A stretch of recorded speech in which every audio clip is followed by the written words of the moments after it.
Oke, halo, selamat pagi teman-teman. Selamat datang kembali di channel YouTube Kamal Sablon Digital. Salam berkreasi. Hari ini sebagai informasi aja, kita ada produksi tas tote bag. Cuma ini yang pakai bahan, nama bahannya itu adalah D600 ya. Jadi D600 tuh seperti inilah ya bahannya. Mungkin kalau di kamera nggak terlalu kelihatan perbedaannya dengan tote bag yang murah-murah itu ya, yang pakai bahan spunbond itu dia kan murah ya, paling 2000-an atau 1000-an gitu ya, atau 12.000 8 piece, ada juga yang kayak gitu tergantung ketebalannya. Sedangkan ini bahan D600 ini adalah bahan dari nama D-nya tuh kalau nggak salah dinar atau dinar deh kayaknya, dinar 600. Jadi dia bahannya lebih tebal dan biasanya dipakainya itu peruntukannya untuk acara-acara seminar ya, yang kalau seminar itu kan butuh yang bahannya lebih kuat karena biasanya dalamnya tuh suka ada door prize gitu ya, suka ada souvenir, buku-buku tebal,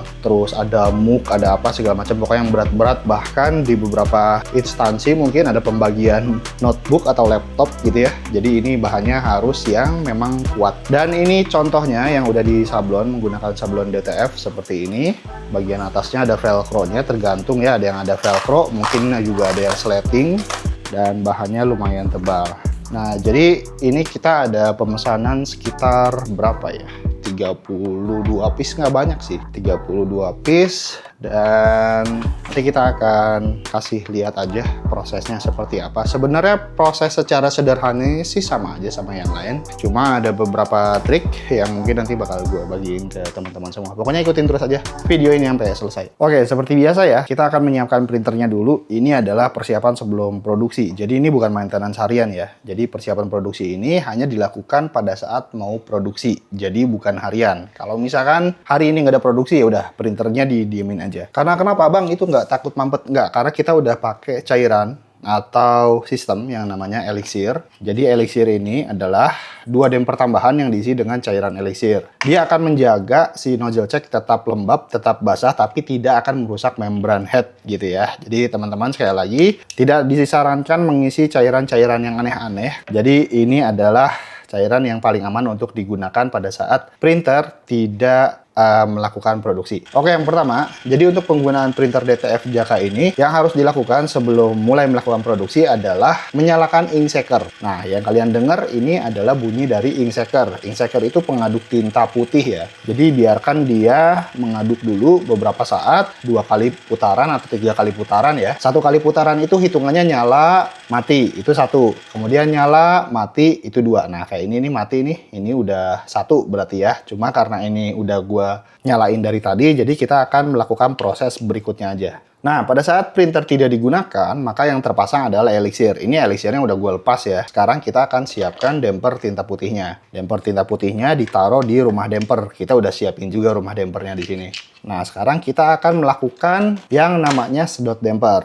Jadi mohon maaf teman-teman, subscriber lama gua atau viewer lama gua, hal ini selalu gua ulang karena ini adalah bisa dibilang pengingat, bisa dibilang juga memang ya tutorial buat teman-teman yang baru mampir ke channel ini atau masih banyak banget yang masih belum mengerti tentang konsep printer DTF. Nah, berikutnya kita siapkan ini, kita sedot aja si tinta putihnya. Mungkin gua nggak bakal ngejelasin secara detail, cuma konsep sederhananya adalah seperti itu. Jadi ini dilakukan agar tinta putih ini bercampur dengan baik lah ya, tidak mengendap. Karena di dalam tinta putih ini, khusus di dalam tinta putih ini, ada mungkin bisa dibilang zat adiktif atau apapun itu namanya, yang kalau misalkan dia tidak digunakan secara periodik atau misalkan tidak digunakan dalam waktu 1 hari atau bahkan lebih itu ya, itu nanti endapannya akan turun di bawah. Jadi si tinta putihnya akan terlalu cair lah gitu. Sedangkan untuk melakukan print DTF kita membutuhkan tinta putih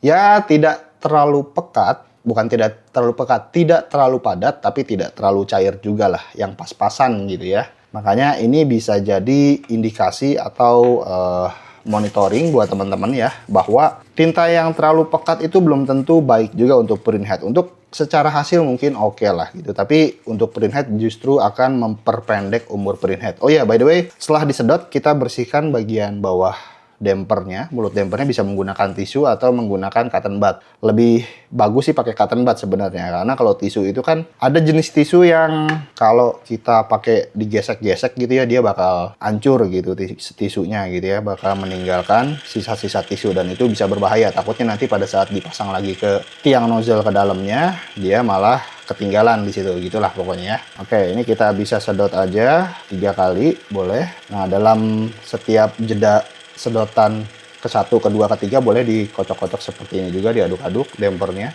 Nah, pada saat proses pengkocok-kocokan damper ini, kalau bisa si rumah print headnya jangan sampai terlalu bergerak ya, atau bisa ditahan dengan tangan gitu ya, baru ini dikocok-kocok gitu. Nah, gitulah pokoknya.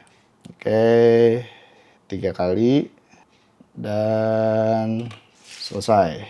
Kita bersihkan bagian dalamnya, kemudian kita pasang. Nah, damper putih udah terpasang. Sekarang kita taruh damper yang berisi eliksirnya di rumah damper yang di luar. Hati-hati, ini pemasangan atau penempatan damper-damper ini jangan sampai menyebabkan si selang-selangnya terlipat ya. Jadi harus serapih mungkin lah. Nah, sudah selesai. Sekarang kita nyalain printernya. Sebelum nyalain printernya, kalian wajib ngecek vakum.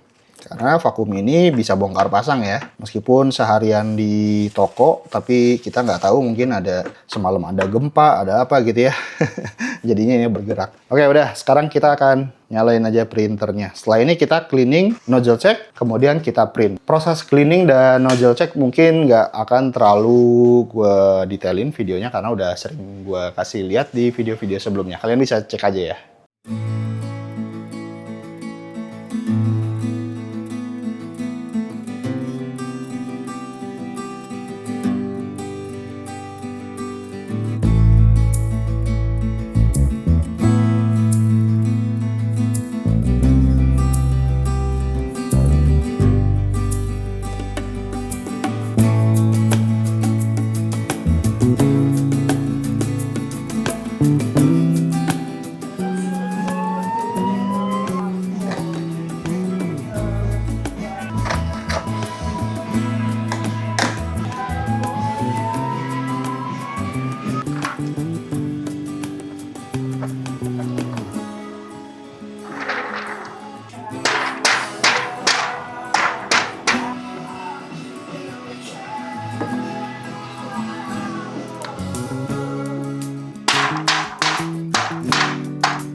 Oke, tadi udah di powder dan sekarang lagi digantung gini.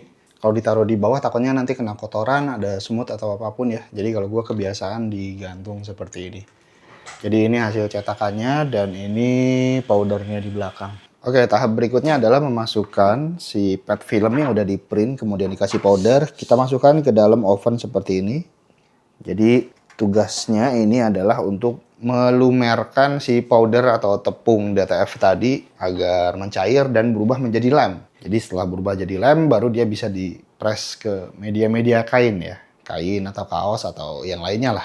Ya, proses ovennya udah selesai ya. Tadi bunyi dan kita angkat. Maka hasilnya akan menjadi seperti ini.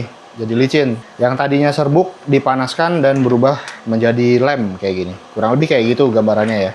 Oke teman-teman, tadi udah di oven, udah selesai. Sekarang ini Om Raffi lagi nyiapin untuk di press. Nah, sebelum di press, jadi bagian dalamnya itu kita kasih kertas, dimasukin kertas A3 kayak gini. Jadi nanti bentuknya kayak gini nih. Jadi ada 2 kertas A3 yang kita masukin. Kenapa pakai kertas A3 kayak gini? Karena ini untuk menghindari bahan dari si tas ini saling menempel, terutama di bagian pinggirnya. Karena ini kan bagian belakangnya itu kayak semacam mungkin apa ya, ini nih. PVC atau apa gitu ya. Jadi kalau misalkan nggak ada kertas ini, terutama di bagian pinggir ini, bagian atas sama bagian tengah ini dia nempel gitu. Jadi itu bisa bikin si tasnya ini rusak, bisa bolong di daerah sininya gitu ya. Jadi kita kasih kertas, kasih 2 kertas bagian atas ini untuk menjaga agar yang layer atas sama layer tengah tidak berdempetan. Kemudian tambahin lagi 1 kertas lagi di bawah untuk menjaga layer yang tengah ini sama layer yang paling belakang tidak nempel. Dan ini kertasnya bisa pakai kertas A3, didorong sampai ujung belakang, sampai sini ya. Karena ini kan ada lipetan juga nih, sebelah sini. Nah, ini ada lipetan kayak gini ya. Jadi kalau nggak pakai kertas gitu dia saling nempel nanti. kayak gitu. Dan itu Om Rapi akan lanjutin untuk ngepresnya.